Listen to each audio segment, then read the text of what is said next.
ನಮಸ್ಕಾರ ಸ್ನೇಹಿತರೆ, ಸಮಗ್ರ ಅಭಿವೃದ್ಧಿ ಯೂಟ್ಯೂಬ್ ಚಾನಲ್ಗೆ ಸ್ವಾಗತ. ಸ್ನೇಹಿತರೆ, ಇವತ್ತಿನ ವಿಡಿಯೋದಲ್ಲಿ ನಾನು ನಿಮಗೊಂದು ಉದ್ಯೋಗದ ಮಾಹಿತಿ ತಂದಿದ್ದೇನೆ. ಅದು ಯಾವ ಉದ್ಯೋಗಪ್ಪ ಅಂದರೆ, ಭಾರತೀಯ ರೈಲ್ವೆಯಲ್ಲಿ ಅಗತ್ಯವಿರುವ ticket clerk, accounts clerk, come typist ಸೇರಿದಂತೆ ವಿವಿಧ ಪದವಿ ಪೂರ್ವ ಹುದ್ದೆಗಳ ಭರ್ತಿಗೆ ಅರ್ಹ ಹಾಗೂ ಆಸಕ್ತ ಅಭ್ಯರ್ಥಿಗಳಿಂದ ಅರ್ಜಿಯನ್ನು ಆಹ್ವಾನಿಸಲಾಗಿದೆ. ಇಲಾಖೆಯಲ್ಲಿ ಅರ್ಜಿ ಸಲ್ಲಿಸುವ ಅಭ್ಯರ್ಥಿಗಳು ಅಗತ್ಯವಿರುವ ವಿದ್ಯಾರ್ಥಿ ವಯೋಮಿತಿ ಹಾಗೂ ವೇತನ ಶ್ರೇಣಿಯ ಬಗ್ಗೆ ಸಂಪೂರ್ಣವಾಗಿ ಅರಿತುಕೊಂಡು ತಮ್ಮ ಅರ್ಜಿಗಳನ್ನು ಸಲ್ಲಿಸಬೇಕು. ಸ್ನೇಹಿತರೆ, ಇಲಾಖೆ ಹೆಸರೇನಪ್ಪ ಅಂದರೆ ಭಾರತೀಯ ರೈಲ್ವೆ ಇಲಾಖೆ. ಹುದ್ದೆಗಳ ಹೆಸರು ವಿವಿಧ ಉದ್ಯೋಗಗಳು ಇರುತ್ತವೆ ಮತ್ತು ಒಟ್ಟು ಉದ್ಯೋಗಗಳು 3445.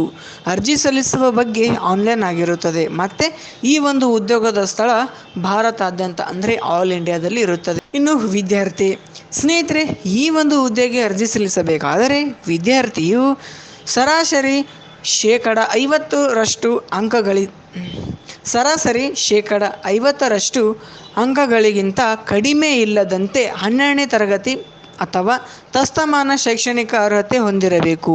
Accounts clerk come typist, junior clerk come typist ಹುದ್ದೆಗಳಿಗೆ ಕಂಪ್ಯೂಟರ್ನಲ್ಲಿ ಇಂಗ್ಲಿಷ್ ಹಿಂದಿ ಟೈಪಿಂಗ್ ಪರಿಣಿತಿ ಹೊಂದಿರಬೇಕು ಮತ್ತು ಅವರ ವಯೋಮಿತಿಯು ಕನಿಷ್ಠ 18 ವರ್ಷದಿಂದ ಗರಿಷ್ಠ 33 ವರ್ಷ ಮೀರಿರಬಾರದು.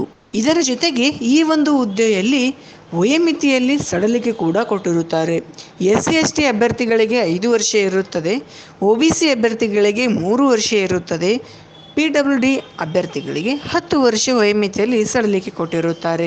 ಅದೇ ರೀತಿ ವೇತನ ಶ್ರೇಣಿ, ಈ ಒಂದು ಉದ್ಯೋಗಗಳಿಗೆ ಯಾವ ಹುದ್ದೆಗೆ ಎಷ್ಟು ವೇಕೆನ್ಸಿ ಖಾಲಿ ಇರುತ್ತೆ ಮತ್ತು ಸ್ಯಾಲರಿ ಎಷ್ಟಿರುತ್ತೆ ಅನ್ನೋದರ ಮಾಹಿತಿ ನೀಡುತ್ತೇನೆ ಬನ್ನಿ. ಕಮರ್ಷಿಯಲ್ ಕಮ್ ಟಿಕೆಟ್ ಕ್ಲರ್ಕ್ ಅನ್ನೋ ಹುದ್ದೆಗೆ 2072 ವೇಕೆನ್ಸಿ ಖಾಲಿ ಇರುತ್ತೆ ಮತ್ತು ಆ ಒಂದು ಹುದ್ದೆಗೆ ಸ್ಯಾಲರಿ ನೋಡೋದಾದರೆ 21,700ರವರೆಗೆ ಸ್ಯಾಲರಿ ಇರುತ್ತದೆ.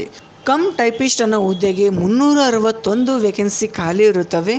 ಹಾಗೆ ಈ ಒಂದು ಹುದ್ದೆಗೆ 19,900ರವರೆಗೆ ಸ್ಯಾಲರಿ ಇರುತ್ತದೆ.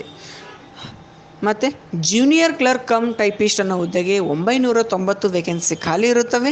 ಇದಕ್ಕೂ ಕೂಡ 19,900 ಸ್ಯಾಲರಿ ಇರುತ್ತದೆ. ಮತ್ತು ಟ್ರೆನ್ಸ್ ಕ್ಲರ್ಕ್ ಅನ್ನೋ ಹುದ್ದೆಗೆ ಕೇವಲ 72 ವೇಕೆನ್ಸಿ ಖಾಲಿ ಇರುತ್ತವೆ. ಹಾಗೆ ಇದಕ್ಕೂ ಕೂಡ 19,900ರವರೆಗೆ ಸ್ಯಾಲರಿ ಕೂಡ ಸಿಗುತ್ತದೆ. ಅರ್ಜಿಯ ಶುಲ್ಕ, ಯಾವ ವಿದ್ಯಾರ್ಥಿಗಳಿಗೆ ಎಷ್ಟು ಅರ್ಜಿ ಶುಲ್ಕ ಪಾವತಿಸಬೇಕಪ್ಪ ಅಂದರೆ, SC/ST ಮಾಜಿ ಸೈನಿಕ, PWD, EBC ಅಭ್ಯರ್ಥಿಗಳಿಗೆ 250 ರೂಪಾಯಿ ಇರುತ್ತದೆ.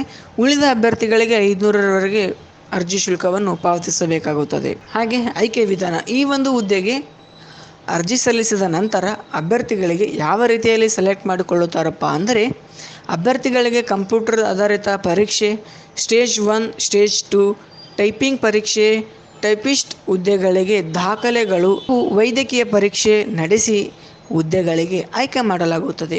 ಇನ್ನು ಪ್ರಮುಖ ದಿನಾಂಕಗಳು, ಅರ್ಜಿ ಸಲ್ಲಿಸುವ ಪ್ರಾರಂಭ ದಿನಾಂಕ 21 ಸೆಪ್ಟೆಂಬರ್ 2024ಕ್ಕೆ ಆರಂಭಗೊಂಡು ಕೊನೆಯ ದಿನಾಂಕ 20 ಅಕ್ಟೋಬರ್ 2024ಕ್ಕೆ ಕೊನೆಗೊಳ್ಳುತ್ತದೆ. ಸ್ನೇಹಿತರೆ, ನೀವೇನಾದರೂ ಈ ಒಂದು ಹುದ್ದೆಗೆ ಅರ್ಜಿ ಸಲ್ಲಿಸಲು ಆಸೆ ಇದ್ದರೆ, ಅರ್ಜಿ ಸಲ್ಲಿಸಬೇಕೆಂದು ಅಂದುಕೊಂಡಿದ್ದರೆ ಕೂಡಲೇ ಆಳಂದ್ ಚೆಕ್ ಪೋಸ್ಟ್ ಹತ್ತಿರ ಇರುವ ನಮ್ಮ ಸಮಗ್ರ ಅಭಿವೃದ್ಧಿ ಜನಸೇವಾ ಕೇಂದ್ರಕ್ಕೆ ಬಂದು ಭೇಟಿ ನೀಡಿ ನೀವು ತಮ್ಮ ಅರ್ಜಿಗಳನ್ನು ಸಲ್ಲಿಸಬಹುದು. ಧನ್ಯವಾದಗಳು.